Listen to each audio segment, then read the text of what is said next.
For 20 years, we've been creating innovation in the CX industry, and now we're seeking out brilliant new perspectives on CX you just won't find anywhere else. I'm Richard Owen.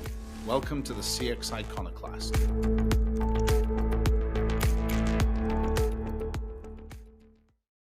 Our guest today is Michel Claassens, Global Head of Digital at AkzoNobel.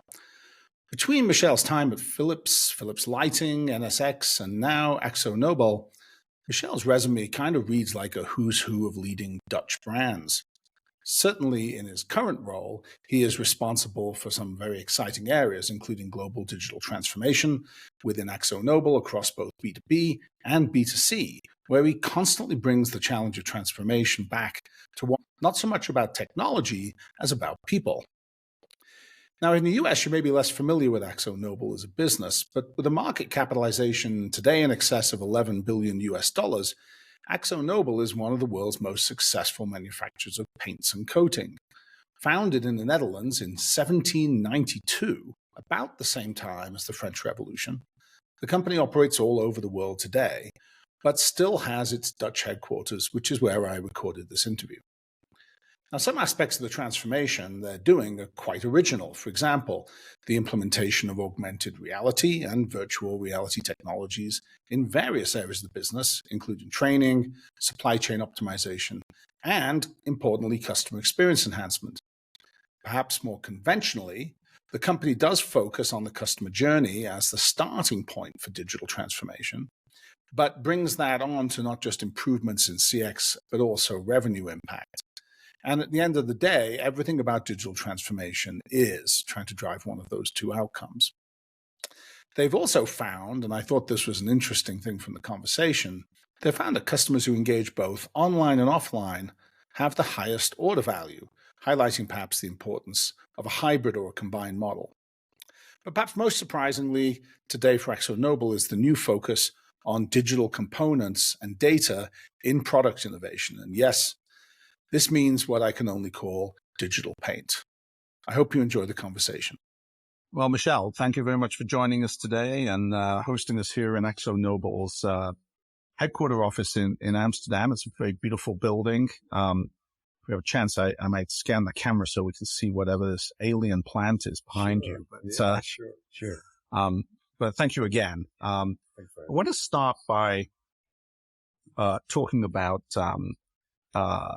the recent Frost & Sullivan report, which came out. So you guys got a lot of, I think, good visibility for this. But you were talking about, I think we're talking about augmented reality glasses was one of the things. Yeah, which isn't usually an area we hear much about. What were you guys doing with that? There were actually two things going on in that space, but they happened particularly in dedicated businesses. So we had a VR initiative, but in the automotive business unit, really to help people train on the product and make them understand how to apply certain technologies better, which basically saved a lot of time. And the other one was more in the area of supply chain, where we also use those types of technologies to optimize processes in factories. In the context of digital twin, basically where it was used to make sure that we optimize it, shorten recovery times, throughput times, and what have you. So those were the initiatives where we used it. But I think there are even a couple of examples where we, in addition, also use this, particularly in the area of improving the customer experience. We have a mobile app for consumers where we used virtual reality technology, let's say, for consumers to scan their rooms and apply certain colors in it, make choices and buy the products. We need to shorten this decision time and help them make the choice. That had quite a big pickup. I think more than 20 million times that app is downloaded across the world. So quite a biggie. Still isolated examples, I would say, but definitely something that, is becoming more prominent in things that we do. making sure, that everything we do contributes to a better experience for our customers. Yeah, because when I think of augmented reality, it was a big story a few years back. Yeah. And then the applications, I don't think materialized as broadly as people would have hoped, right? Probably overhyped as a technology. Yeah. But it seems to me industrial manufacturing is where a lot of these technologies do get successfully deployed. It might not be quite as sexy a story as consumer, but it's often where the real benefits are, isn't it? Yeah, often what you see in those spaces, and the same actually goes for AI as well. It's the efficiency gain where it really, contributes to, rather than big revenue gains or what have you. So yeah, for sure, that's where I also saw that the benefits were initially with AR, VR, and AI also. And you've been heading up the digital transformation initiative here. How do you frame that, right? Because I think a lot of digital transformation runs the risk of being technologies looking for solutions, right? So very vendor driven. Oh, we can do this, therefore you should do it. Yeah. But usually that's a disappointment. You've, I think, had a more pragmatic approach to this. Yeah. Yeah, we had a little bit, indeed, a more pragmatic approach, where we said, look, first have a discussion with the executive committee what the angle of digital transformation would be. Because when I just started here, it was quite difficult to get everybody at the same page. And indeed, as you mentioned, if we talked about digital transformation or digital, I had one board member that really looked at it from a technical perspective. The other one really looked at it from an efficiency gain perspective. Then the other one talked about it in terms of process improvement. So there were a lot of different angles there. Long story short, the starting point was the decision to take the customer journey as the first angle to drive digital transformation, with a clear understanding that everything that we have to do to improve that customer experience is included across the whole company. So you have to imagine when I started off as head of e-commerce and digital marketing. And then quickly I could explain to the board, look, these things are really connected across the total value chain in the company. You can't isolate it only from a commercial perspective. You have to look at it holistically. Take the customer journey as the starting point. But everything we have to do internally as a company is in scope. That could mean, for example, improvements on the supply chain side. If it comes down to certain things you need to have in place to drive online commerce. That could mean we have to align with product innovation if it comes down to making sure that product data is in order to publish to different platforms.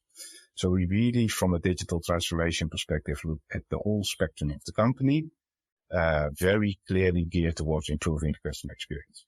That also means that certain things would fall outside the scope of what we were doing. And so things that do not directly touch a customer improvement or interface was excluded, because how silly it might sound, but I also had our head of HR knocking on my door saying, I need a new HR system. I said, well, I think you do, but I'm not the guy to drive it. So that's basically where it all started.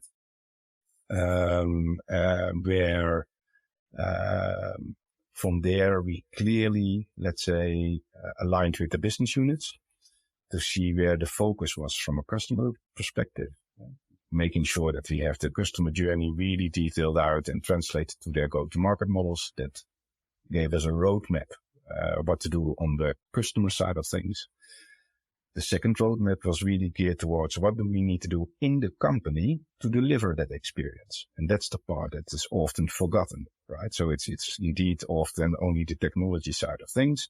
We said, look, as a company, we have to look beyond technology. Sure, it's an important component, but we also have to look at, in case of AkzoNobel, how do we manage portfolios across different functions like digital, supply chain, IT, for example, because that's where separate budgets are set, priorities are set, and they were misaligned. How do we align from a process perspective? how do we align from an organizational perspective and skills perspective? How do we align across, let's say, the whole spectrum of the company in terms of data?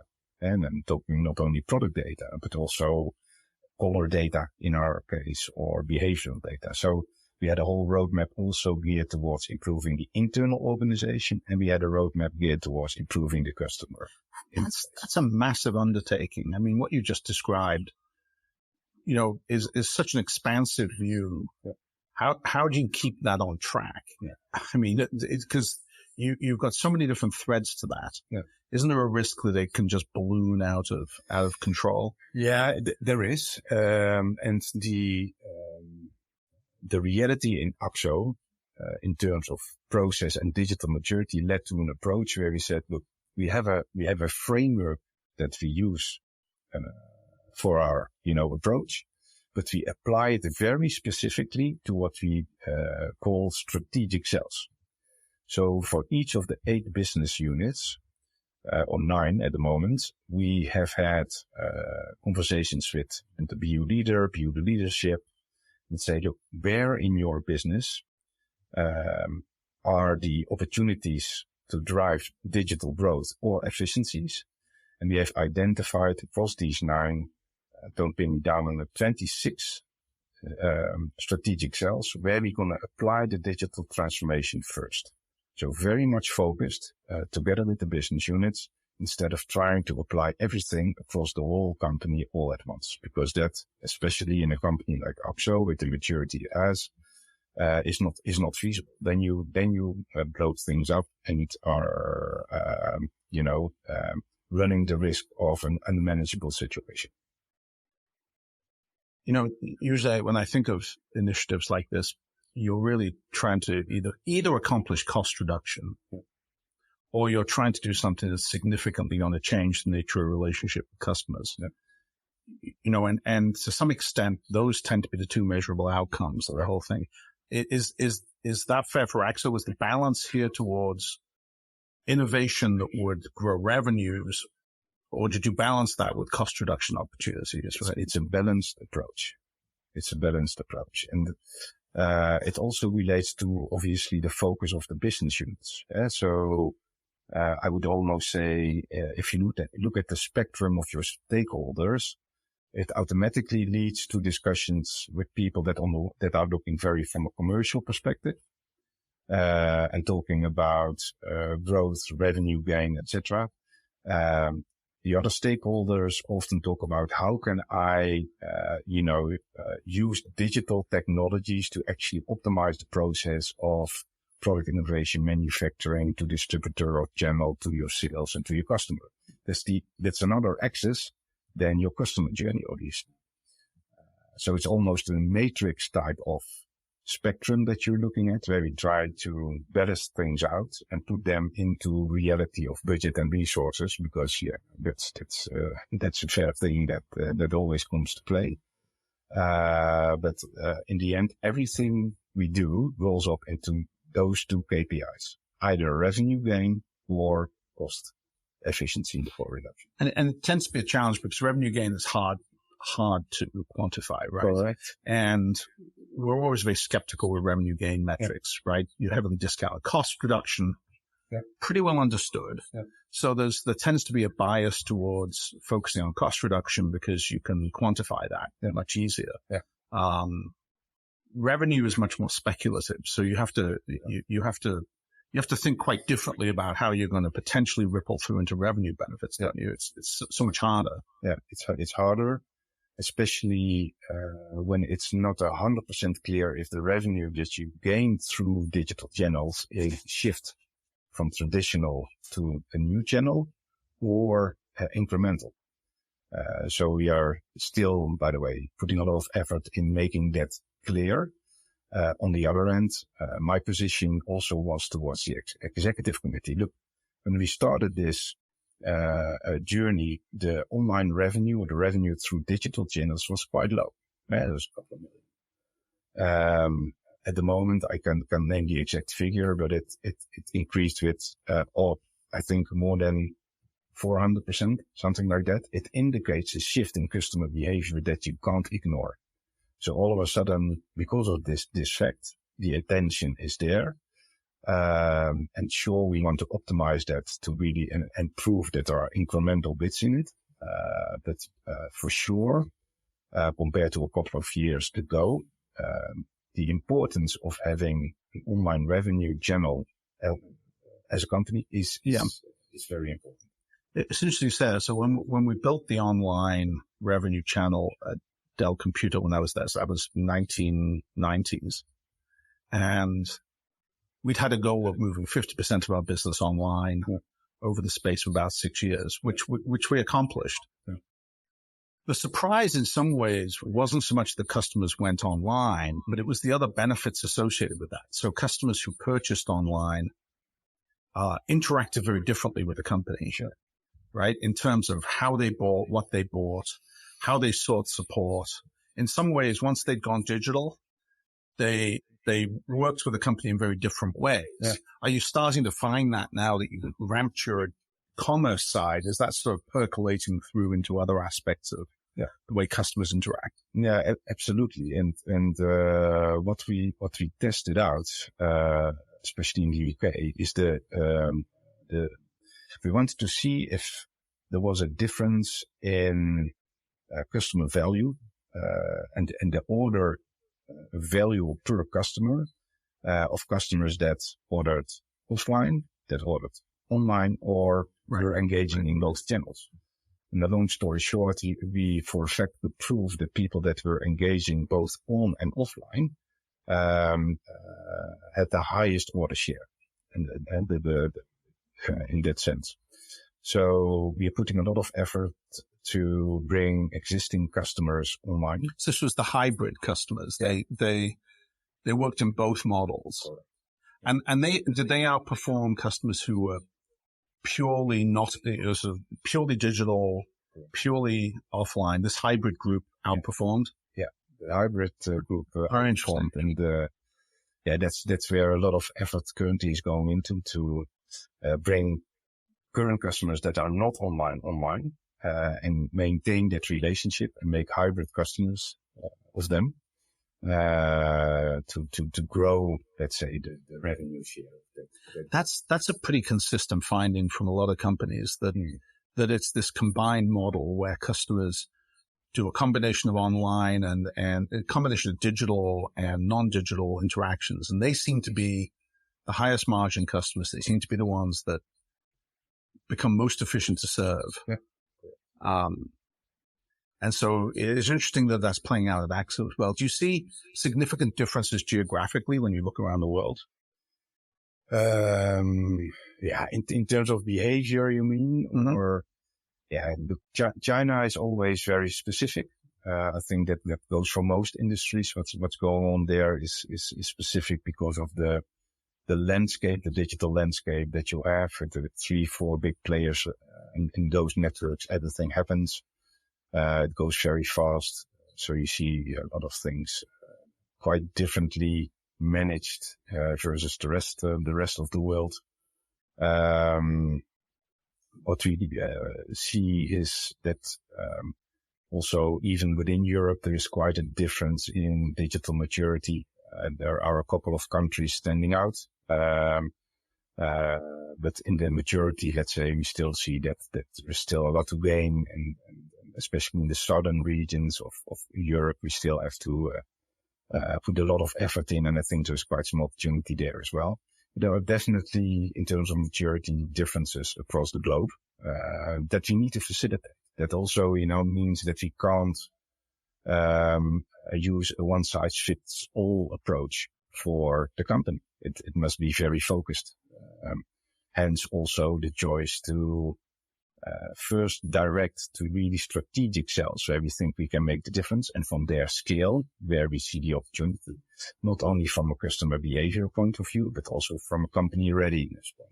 And you mentioned earlier the whole aspect of employees and how you got the internal organization, to think differently about this, because I think that's often overlooked. there's a tendency to think about all this as being externally facing, but often the challenges companies run into is bringing those digital tools into the hands of the workforce that may not be comfortable with them or certainly are used to doing business a different way. So your experience in bringing it into the company, how's that been? It has been a challenge. It has been quite a challenge. It has been a challenge specifically because they don't expect me to talk about it. So I'm the digital guy, and the first thing they think about, that's the guy that's going to bring new tools. And most of the time I tend to very quickly skip the technology part because in my opinion, that's the least exciting or difficult part of what I need to do. But changing the organization, making sure that people understand the added value of digital opportunities and know how to use is the difficult part. So the concept that we introduced is what we call, and it's an abbreviation, SBEAM. So whether it's about initiatives like e-commerce or lead management or mobile or artificial intelligence, we always look at these areas in terms of strategy, the S, build. That's where the technology comes into, embed in the organization, activate. So making sure that they know how to use it and are supported, and measure the impact that we foreseen when we build it.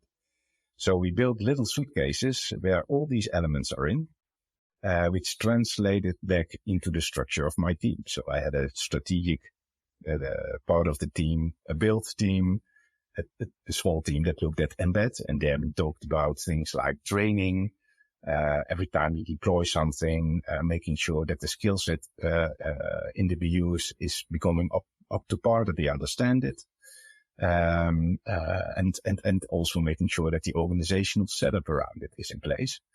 But this last bit is quite challenging, to get that really seen as an integral part of things we need to do. But in my mind, it's where, the real change happens. So the whole people and organization bit is the key to success. Yeah, the key to success and probably the biggest hurdle that most people have to overcome at some level. I think any form of change in workflow or process is difficult, but data orientated decision making seems to be a particularly hard thing. Yeah. Because you've got to, I would imagine your industry, because the company's been around a long time. How old is Akzo now? That's a trick question. longer than any of us care to remember, right? That's the simple answer. Yeah. And so with a business that's been around that long, industrial, you've still got an era of team members who are used to doing business, in a very traditional style. Yeah. Right. And being successful with that model. Yep. And, it's a big shift to start to look at patterns of data and information, and to try and change people's perspective. Yeah. Right. There's a certain amount of skepticism. Yeah, there's skepticism, and there is, so there are a couple of elements to it that form a challenge in AkzoNobel when it comes to data. So you have to imagine that 8 years back, Akzo was far more a decentralized managed company, where each business could basically operate in their own way. That included things around how they handled the data associated with the business. At the moment that you become more digital, it also requires a more holistic approach in terms of your data architecture, which puts different requirements on your organization and your processes to be able to become effective. Well, that drives on the one hand a internal discussion of control, where certain businesses felt, a loss of control because you wanted to regulate certain things around data more centrally because of efficiency gain, etc. And on the other hand, to have the opportunity to connect certain types of data more efficiently to, on the one hand, get insights that can help you improve your product innovation. Take, for example, the information we got from digital touchpoints that indicate certain color preferences, product preferences. across the board, that can on the one hand, let's say, drive and be used as input for your product innovation on the side of things. On the other hand, it helps you to understand the interest of your customer better and predict it to drive cross upsell and incremental growth. So that whole data game is becoming more apparent, and how to deal with it is different in a digital age than before. And in AkzoNobel, the first challenge was to, let's say, have the discussion, make clear what the advantages are instead of trying to control things or position it as more central control, but really from a viewpoint to help the businesses instead of taking control away. And then you have to go into the more technical side of things of architecture and your landscape alignment, et cetera, et cetera. And that's where in the first few years that I was on board, we spent a lot of time making sure that we cleaned up the technical landscape, that we have a sound architecture that can help in the end to play the smart data game. Are we there yet? Will we ever be finished? Probably not. But I think we have put a... I was going to say, I'd be very impressed if you said you were. No, that's... No. Yeah, it feels like a never-ending journey, and realistically, it will be, right? I think that no matter how much progress you make, there's always it will never end. When you think about the future, though, if you were to imagine the company, 3, 4, 5 years down the road, how do you see it? I mean, is this a business that evolves from its traditional way of thinking to being fundamentally different in the way it interacts with customers, the way it interacts with employees? Is that achievable? And if so, I mean, how long do you think it would take? That's a very interesting question. Yes, I think it will change dramatically, or it needs to change dramatically. The challenge is that we are in a pretty traditional industry of selling paint.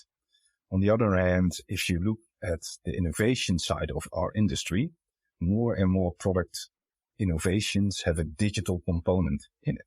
And you see paint that can transport electricity, for example, with all applications in it. You see certain coatings that can capture data in pipelines to see what goes through it and how to optimize it, or clean ships or whatever. So more and more innovation is coming from a digital angle, which will mean this industry will change from a purely paint in buckets type of industry to an industry that will be or has to be focused far more on a rich product proposition for the customer that includes also data and digital components. That for sure will have an impact. That will probably lead to more service-oriented propositions to the customer rather than product. Yeah. And that's really what changes, right? If it shifts, because often the margin shifts to service, the product becomes brutally competitive. And I was talking with a large European elevator manufacturer, probably imagine who, and they described themselves as, first of all, an Internet of Things company. So in some ways, manufacturing elevators was less lucrative than servicing them. Yeah. The service market's extremely competitive.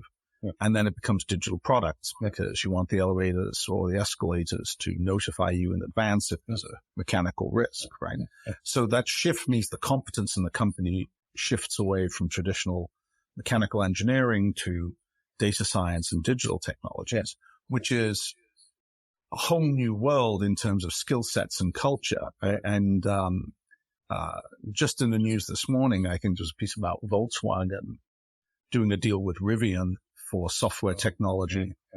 And they've essentially disbanded their entire internal software team, which came as a shock to that team, apparently, who didn't see it coming. Yeah. But this notion of software as a competence in automobile manufacturing, and so software as a competence in the paint industry, that's got to be a completely different proposition for the different proposition. But you see it happening. You see certain semiconductor companies already moving into this space as well. with completely different propositions that, for example, can detect water damage in buildings. One of the big problems in large buildings, if something leaks and you come to your office on Monday and it has been leaking all weekend, you have a lot of damage. So there's already solutions there from a coatings perspective to detect that very early. So it's for sure, it's shifting. How fast it will go, I find difficult to predict because of the traditional nature of the industry. I don't think it will completely change in the next 5 years, in all honesty. But I do think there will be significant change.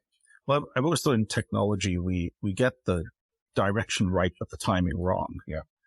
You know, if you'd have asked me in the 90s about e-commerce, I would have said, well, 10 years from now, would have destroyed retail. Well, that didn't happen. No. But the long-term trajectory was correct. Yeah. It's just that it happens a lot slower than we realize because organizations take time to change.